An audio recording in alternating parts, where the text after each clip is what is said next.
Hello, host people. Kerstin here with Retrain a Trotter, part 3.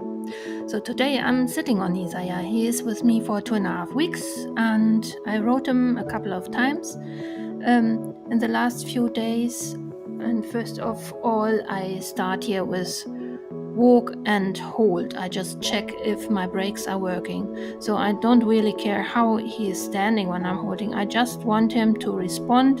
As soon as I lift my hands, I raise my upper body, I want him to hold. Here he does it very nicely. And I do that a couple of times that he can anticipate the aid. So I lift my hands, I raise my upper body and hold. You see, I have no nose bend here, so he can open his mouth, and I want him to do that. I want him to chew on the bed, I want him to mobilize his jaw, and even if the mouth is a little bit too far open, that gives me very important information of how the horse is understanding and reacting to my aids. Here I change the direction through the diagonal, and I try to do the same on the left rein. He's still falling a little bit on the left shoulder, therefore the hold comes a little bit late and it's not quite through, so he's not coming to a complete hold, but I don't mind. He was waiting for me. That is my first goal, that whenever I lift my hands and raise my body, he needs to know that he has to slow down from walk to hold, and when I drop my hands and I release pressure on the hands, he can move forward again. One more time.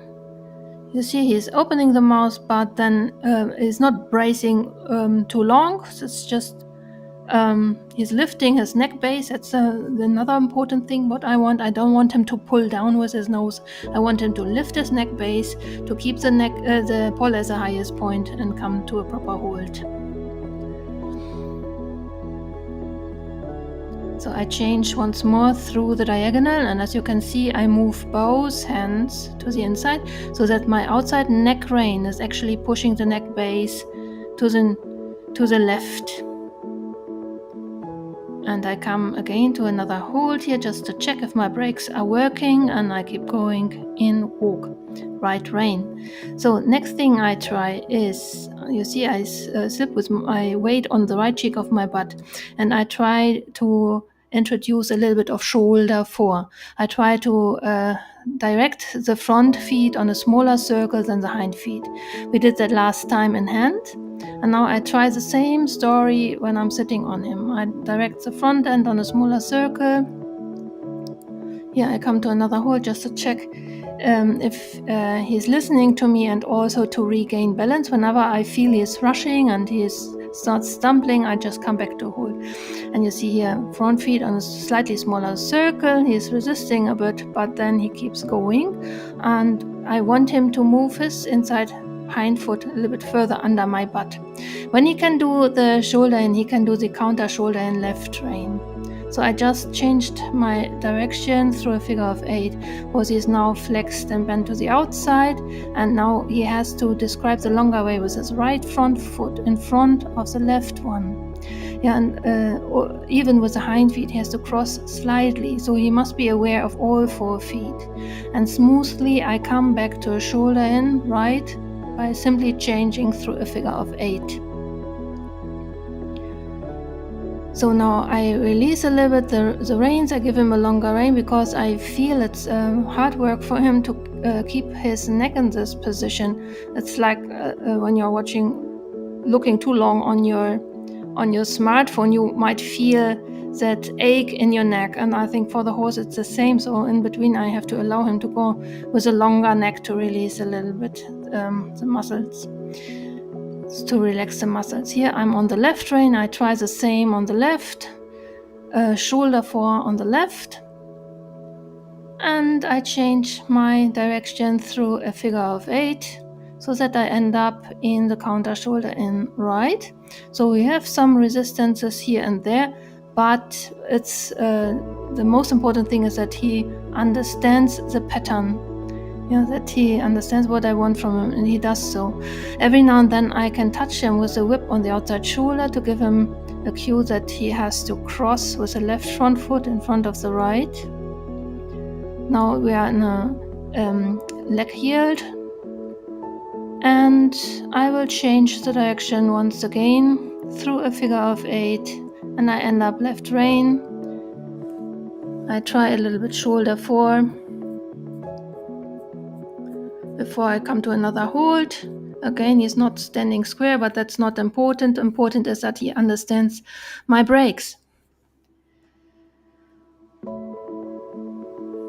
So, the other direction, we are now in a walk with a slightly longer rein, and I prepare for a trot.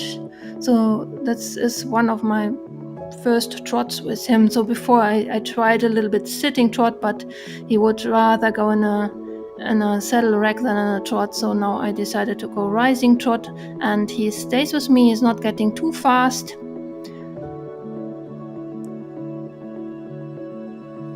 He's with the nose a little bit in front of the vertical. I have quite a good contact, so I try not to interfere too much. I just position my hands quietly in front of the saddle, and I let him find his rhythm. So you see, the longer he's trotting, the more he's actually leaning into the curve. And when that happens, he tries to find his fifth leg in the hand. So there we had that resistance. That was simply because he was not carrying enough on the right hind foot because he's leaning too much in the curve. But all this will come. I'm pretty happy that he is trotting so confidently in this moderate tempo. Not too fast, not too slow. That's a real trot.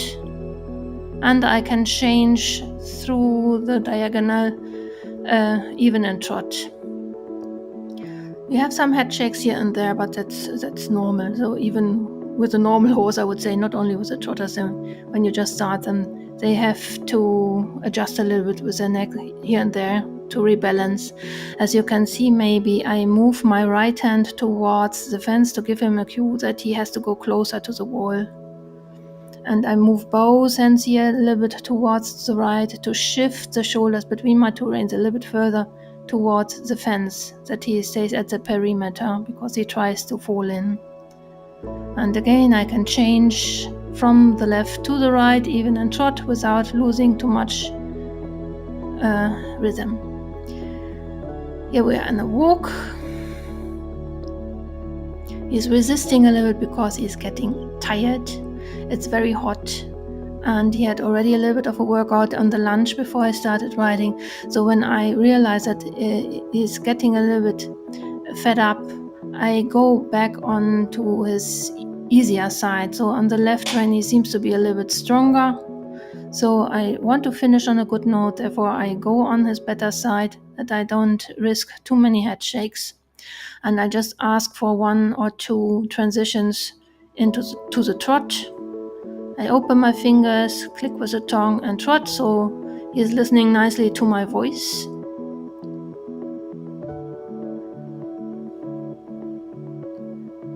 Here he's losing it a little bit, so I will go back to a walk soon.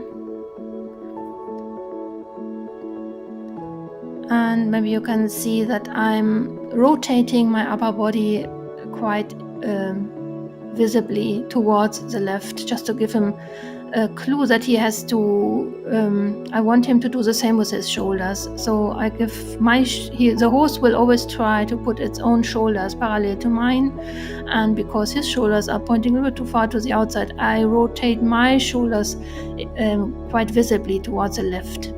And he can't hold it for long. So this shows me he's getting too tired, and I will better come to an end. I change the direction once more. I give him a longer rein. I want him to extend the neck and drop the nose. To go and end up in a nice, calm walk with an extended neck. And this is what we still have to work at. He is tucking in his nose. It looks kind of correct, but he's with the nose slightly behind the vertical. That shows me that there's still stiffness in the back, which is quite normal at this stage of the work.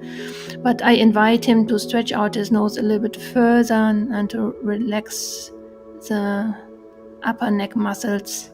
And I come back to hold, and this time I just close my fingers and he's back to a square hold. He gets his well-deserved pet, and we are finished for today.